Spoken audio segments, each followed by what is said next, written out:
जो मेहनतें रसूल खुदा ने की वो जाहिलियत के ज़माने में रहने वाले अराब जिन्हें बेटी की इज़्ज़त और एहतराम का पता न होता, वो अपनी बेटियों को ज़िंदा दरगोर करते।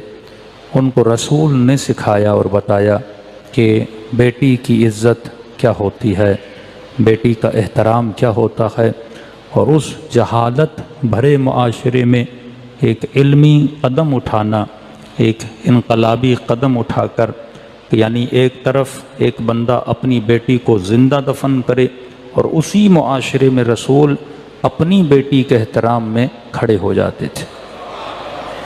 तो उनको बताया कि एहतराम क्या होता है, बिल्कुल ज़िद्द नक़ीज़, यानी जो वो करते थे उनके मुकाबले में रसूल कुछ और करके बताया।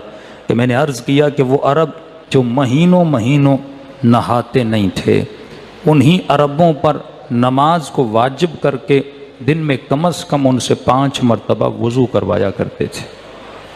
वो अरब जो बिरहना होकर घूमते थे और तवाफ़ खाने खुदा करते थे, उन्हें बताया कि इफ़्फ़त क्या है, उन्हें बताया कि हिजाब क्या है, उन्हें बताया कि लिबास क्या होता है।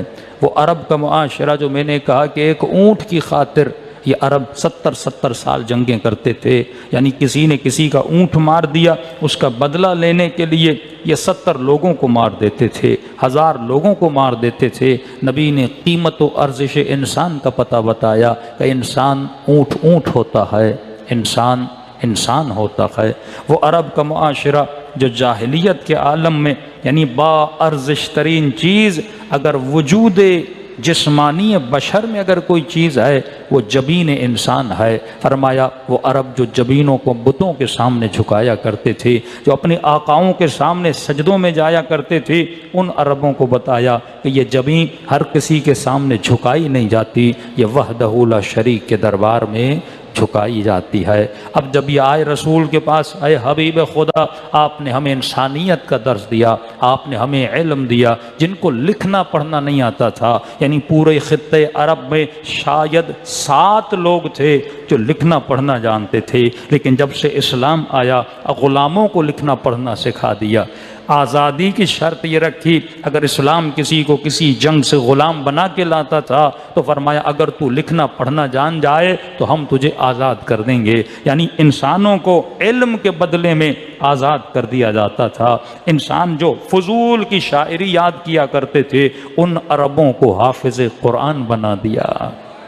इतना कुछ नबी ने सिखाया, इनकलाब लाया वजूदे खित्ते अरब में। तो फरमाया जब ये आए रसूल के पास, या रसूल अल्लाह, अब इस मेहनतों का बदला अजर आपको देना चाहते हैं। नबी ने फरमाया मेरा अजर माल नहीं है, मेरा अजर दौलत नहीं है, मेरे अजर के लिए नहीं कि तू मुझे कहीं ऊँट दे दे। अल्लाह की आवाज़ आई, हबीब कह दे मुझे कोई अजर नहीं चाहिए, बस एक चीज़ चाहिए और वो ये है कि मेरी आल से मवद्दत करते हुए नज़र आना। तो ये मजलिसें जो हम बपा करते हैं, ये मजलिसें नहीं हैं बल्कि अजर रिसालत मुस्तफ़ा है।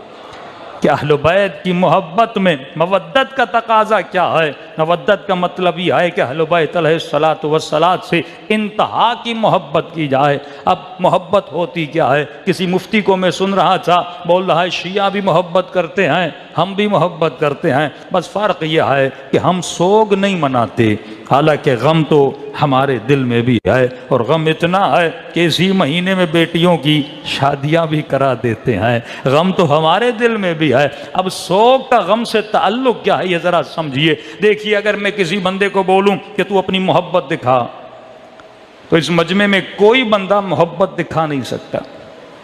अगर मैं बोलूं तुझे गम है, अपना गम दिखा, तो मजमे में से कोई भी बंदा अपना गम दिखा नहीं सकता। अच्छा, इवन जो आपका अकीदा है, कोई रसूल को माने, कोई अल्लाह को माने, कोई बुत को माने, कोई किसी को माने, अब इंसान अगर खामोश खड़ा रहे और मैं कहूँ तो अल्लाह को मानता है, ये जो तेरा अकीदा है मुझे अपना अकीदा दिखा, तो कोई बंदा ना अकीदा दिखा सकता है, ना गम दिखा सकता है, ना खुशी दिखा सकता है, क्योंकि अकीदे और गम का ताल्लुक इंसान के जिस्म से नहीं होता, इंसान की रूह से होता है। तो न रूह नज़र आती है, न उसका मुतअल्लिक नज़र आता है, उसका ताल्लुक रूह से है। तो खुशी नज़र नहीं आती, खुशी का इजहार किया जाता है। गम गम नजर नहीं आता, उसका इजहार किया जाता है। बंदा जब मुस्कुराता है तो इसकी हंसी बताती है कि ये खुश है, जब आंखों से आंसू बहते हैं इसके आंसू बताते हैं कि ये गमगीन है। तो मुझे कैसे पता चले कि तेरे दिल में हुसैन का गम है? मुझे कैसे पता चले तेरे दिल में आले रसूल की मोहब्बत है? तभी रसूल ने ये जुमला कहा था कि जब जब अली का नाम लो, अगर चेहरे पे खुशी आ जाए तो समझ जाना अली से मोहब्बत करता है। हाँ? नारे हैदरी, क्यों आवाज़ बुलंद नारे सलवात।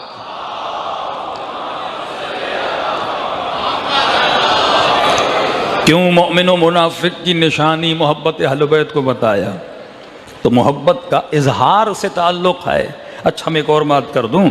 एक गांव हो जिसमें 400-500 लोग रहते हैं और उस गांव में मौलवी साहब देते हैं अजान कि अल्लाहु अकबर अल्लाहु अकबर अशहदु अन ला इलाहा इल्लल्लाह। तो सवाल यह है कि मौलवी साहब ये पूरा गांव है मुसलमानों का, तू किसे बता रहा है अल्लाह बड़ा है? तू किसे बता रहा है कि मोहम्मद उसका रसूल है? जबकि गांव के घर घर के फर्द फर्द को पता है कि अल्लाह बड़ा है, फर्द फर्द को पता है कि मोहम्मद उसका रसूल है। तो तू क्यों बता रहा है? बताया उसे जाता है जिसे पता ना हो, बताया उसे जाता है जो मानता ना हो। जबकि शहर भी मुसलमानों का, गांव भी मुसलमानों का, जो घरों में रहने वाले वो भी मुस्लिम हैं, तो तू उनको बता क्यों रहा है? तो सुनेंगे जवाब क्या मिलेगा? कहते नहीं नहीं, सिर्फ अकीदा रखना काफ़ी नहीं है, उसका इजहार भी ज़रूरी है। तो बिल्कुल इसी तरह सिर्फ गम का होना ज़रूरी नहीं है, मातम करके उसका इजहार भी ज़रूरी है। हाँ? हमें कैसे पता चले तुम्हारे दिलों में गम है?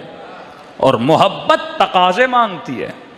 खाली बंदा कहे मुझे मोहब्बत है लेकिन उस मोहब्बत के तकाज़ों को पूरा न करे तो दुनिया बोलेगी ये झूठा है, इसे मोहब्बत नहीं है। पहला मोहब्बत का तकाजा यह है कि जिससे मोहब्बत की जाती है उसके दुश्मन से मोहब्बत नहीं की जाती। ये दुनिया में जो मोहब्बत का ढोंग रचाया जाता है कि हम भी अहले बैत से मोहब्बत करते हैं, भाई तकाजे तो पूरे कर। अगर तकाजा पूरा है तो हम भी मानेंगे तू मोहब्बत करता है। अगर मुझे किसी से मोहब्बत है, क्या उसकी अजियत देने वाले से मोहब्बत होगी? क्या उसके दुश्मन से मोहब्बत होगी? चलो मिसाल देके बयान करूं। अगर तू अपने बाप को कहे कि बाबा मुझे तुझसे बड़ा प्यार है, बड़ी मोहब्बत है, और उसी मोहल्ले में, उसी गली में एक और बंदा हो जो दिन रात तेरे बाप को गालियां देता हो, और तू बोले कि बाबा इससे भी मोहब्बत है, बाबा तुझसे भी मोहब्बत है, और जो दिन रात तुझे गालियां देता है उससे भी मोहब्बत है, तो बाप बोलेगा लानत है तेरी मोहब्बत पे, ये मोहब्बत नहीं, ये निफाक है। अगर मुझसे मोहब्बत है तो मुझ पर लानतें भेजने वाले पे मोहब्बत नहीं होनी चाहिए, मुझे गालियां देने वाले पे मोहब्बत नहीं होनी चाहिए। तो जो शिया अली से मोहब्बत करता है वो खालिस मोहब्बत करता है। ये हो नहीं सकता कि हम अली से भी मोहब्बत करें और उससे भी मोहब्बत करें जो 70,000 मिंबरों से अली को बुरा भला कहे।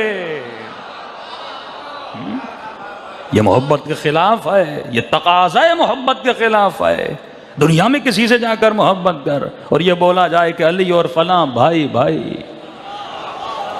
ये दुनिया का कैसा भाई था जो अपने भाई को गालियां दे रहा था? ये दुनिया का कैसा भाई है जो अपने भाई के ऊपर लान व तान करवा रहा है? तो जोड़ तो होना चाहिए ना।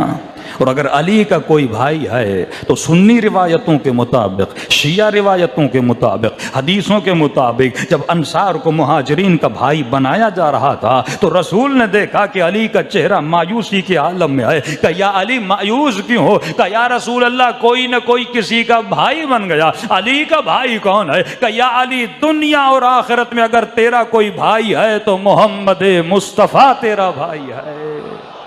हाँ? और कोई तेरा भाई हो नहीं सकता। तो तकाज़ा मोहब्बत यह है कि जिससे मोहब्बत की जाती है उसके गम में गमगीन हुआ जाता है, जिससे मोहब्बत की जाती है उसकी खुशियों में खुश हुआ जाता है। और मोहब्बत बयान नहीं है, मोहब्बत इजहार से पता चलता है कि बंदा मोहब्बत में है। बंदे का चेहरा देखते हो पता चल जाता है मुरझाया हुआ है, मतलब गमगीन है। जब चेहरे पे हंसी और मुस्कुराहट होती है बंदा खुशहाल है। तो अगर मोहब्बत है तो उसका इजहार बदन पे होता है। खुद मोहब्बत कभी देखी नहीं जा सकती, क्योंकि इजहार में कभी कभी मुनाफिकत भी होती है। ये पूरा सूरह मुनाफिकून क्यों नाजिल हुआ? क्योंकि इजहार करते थे हम मुस्लिम हैं, नमाज भी पढ़ते थे, यानी अज़ाओ जवारिह पर एक्टिंग के जरिए से झूठी मोहब्बत का इजहार किया जाता है। हकीकी मोहब्बत का पता कहाँ चलता है? उसका ताल्लुक रूह से है, वो बात इनकी मोहब्बत बताती है। लेकिन कम अज कम इजहार मोहब्बत के लिए ज़रूरी है कि कुछ इजहार की कुछ निशानियाँ होनी चाहिए। तो जब मुहर्रम का महीना आता है, ये काला लिबास लिबास इजहार गम है कि मुहर्रम में जब हम शादियां नहीं करते, बात यह नहीं कि शरई मसला है, हराम है हलाल है, यह बहस नहीं है। बात यह है कि अगर किसी से मोहब्बत है, अगर रसूल से मोहब्बत है, तो उसके बच्चों से भी मोहब्बत होनी चाहिए, उसके नवासों से भी मोहब्बत होनी चाहिए। और जिस महीने में नबी का घराना उजड़ रहा है, उस महीने में कोई अपना घर आबाद नहीं करता। सलवात पढ़े मोहम्मद वाले मोहम्मद पे।